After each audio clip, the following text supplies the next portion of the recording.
algo un tanto desconocido. Las témporas se celebran en la iglesia en cada cambio de estación.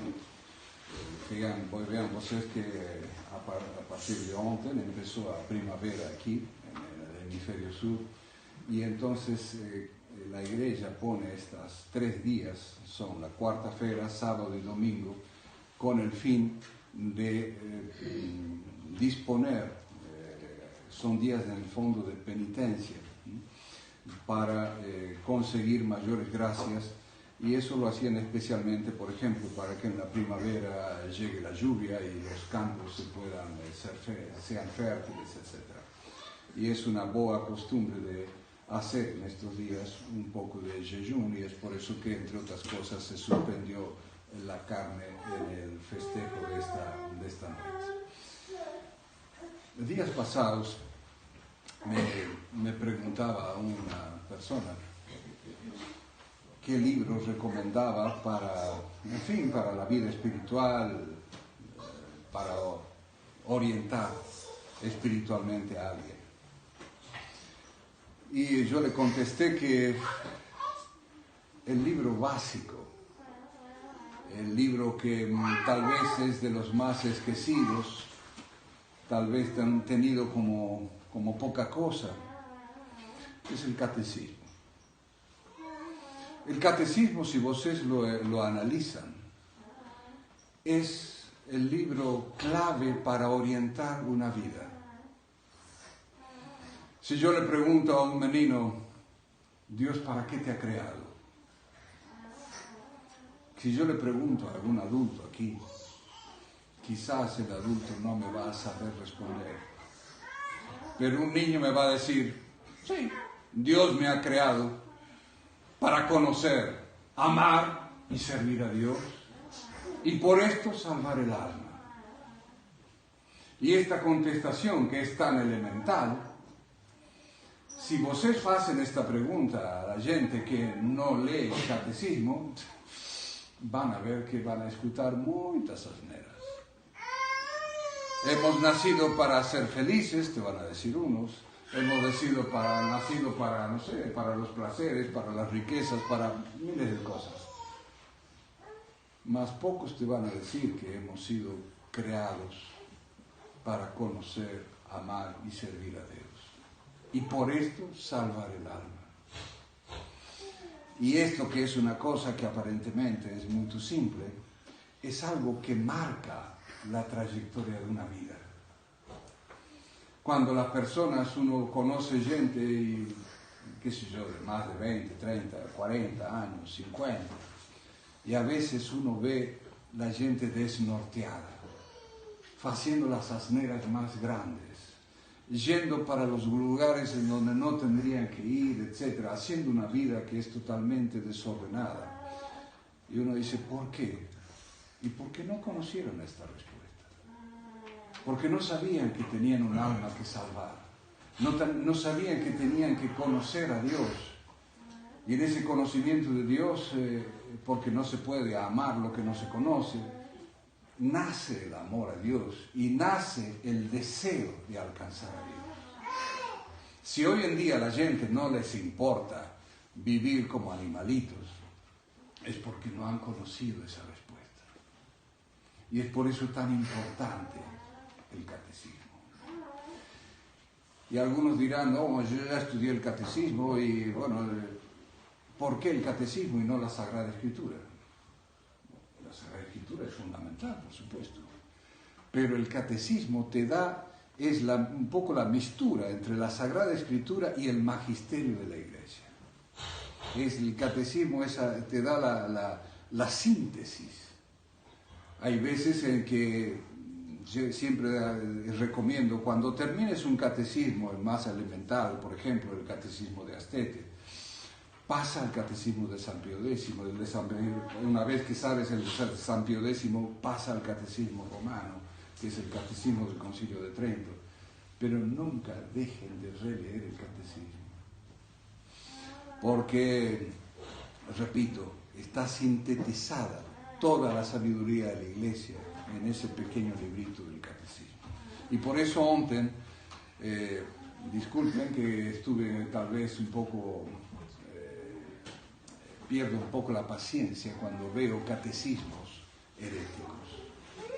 Porque así como un buen libro te puede salvar el alma, un catecismo herético te puede condenar. Entonces, entre otras de las cosas, cuando uno aprende el catecismo, uno le pregunta a veces a los niños, bueno, hemos sido creados para conocer, amar y servir a Dios. La otra pregunta es fundamental. Si hemos sido creados, ¿por qué? ¿Por quién? Por Dios. ¿Y cómo sabemos que Dios existe? Precisamente porque hay criaturas. Si hay un creador, hay criaturas. O sea, nosotros somos el efecto de una causa primera. La causa primera es Dios. Santo Tomás da una serie de normas para, por ejemplo, para probar la existencia de Dios. Yo no sé si les comenté acá, a mí me impresionó muchísimo. Una de las vías para conocer la existencia de Dios es que Dios es el primer motor, o sea, el que hizo mover todo el universo y hace mover todo el universo. No sé si habrá acá algún médico, pero las madres seguramente sabrán. Los niños comienzan a latir su corazón a qué semana o a qué mes. Creo que antes del mes. Alguien me dio a escuchar un audio donde ponían una ecografía en donde se escuchaba el latido de un corazón, del corazón de un niño en el vientre de su madre. Yo no sé a ustedes, pero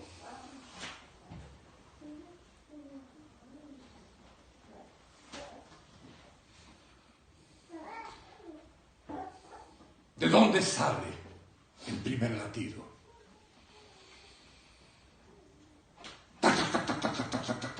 Creo que es una frecuencia de 170 o algo así. ¿De dónde sale esa fuerza? Si no es de Dios. ¿Por qué en esa frecuencia? ¿Por qué de esa manera?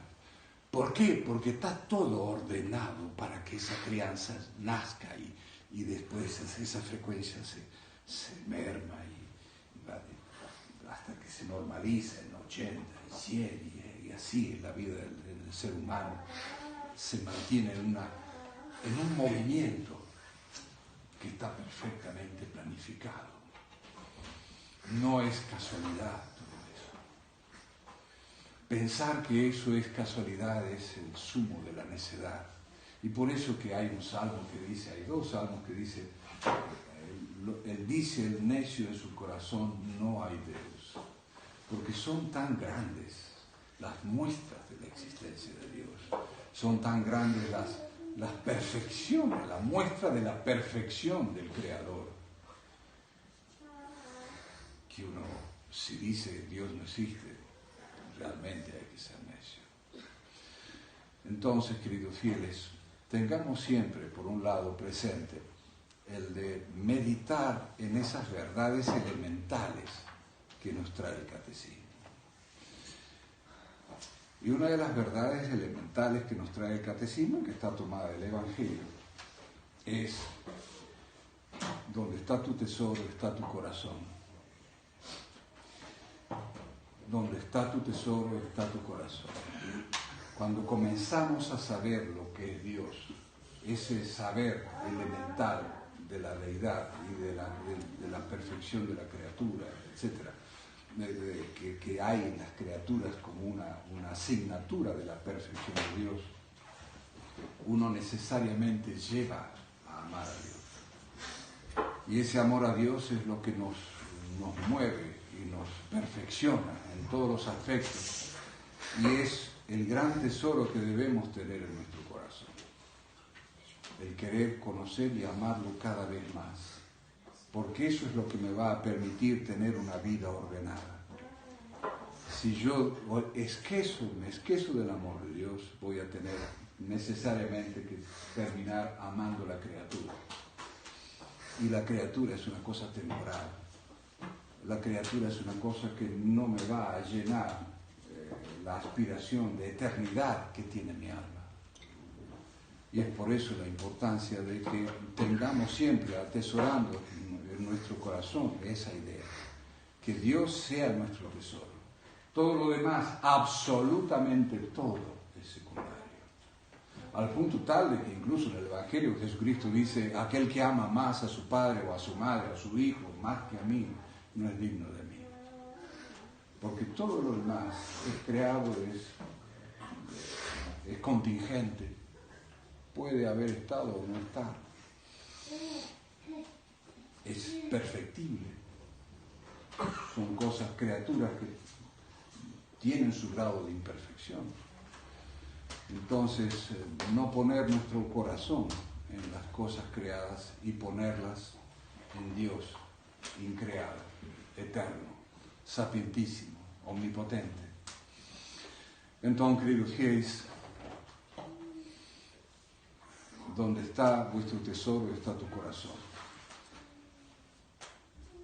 Hoy tenemos una boda.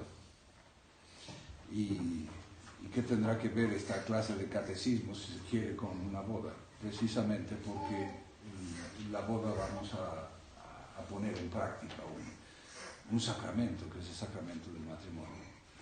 El sacramento del matrimonio, uno de los 7 sacramentos de la Iglesia Católica, es fundamental para la existencia física de la Iglesia. Entonces, si no hubiese matrimonios católicos, no puede haber Iglesia, porque de los matrimonios católicos, entre otras cosas, habrá otros matrimonios católicos y habrá, por ejemplo, vidas consagradas. Pero si no hay matrimonios católicos, vamos a tener una crisis terrible como la que estamos viviendo hoy en día, en donde nadie piensa en ser sacerdote o religiosa y nadie piensa en formar un hogar católico, en unirse con otra persona, usque ad mortem, hasta la muerte, en jurar fidelidad y en buscar a ambos la salvación eterna. Hoy en día, desgraciadamente, ¿cuántos son los matrimonios que se casan por una cuestión, yo diría, de hormonal? Nada más. No hay un fin sobrenatural, no hay un buscar la santidad mutuamente, no hay un tratar de ser mejor, no hay un ejercicio de las virtudes en vivir con la otra persona. Entonces, hoy pidamos de manera especial en la Santa Misa por todas las familias católicas, para que haya matrimonios verdaderamente católicos, para que de esos matrimonios surjan vocaciones religiosas, almas que realmente deseen buscar la santidad, buscar la perfección, y que así se va a restaurar la cristiandad. No habrá otra manera. Entonces, que Dios les dé a los nuevos esposos ese fome de tener a Dios siempre en su corazón y que ese Dios sea su tesoro siempre, que eso encienda la vida siempre, mueva la vida espiritual de este casal y de todos los casales que están aquí presentes de manera especial, para que todos un día podamos, siguiendo y con la ayuda de Dios y de la Virgen, alcanzar la vida eterna. Ave María Purísima.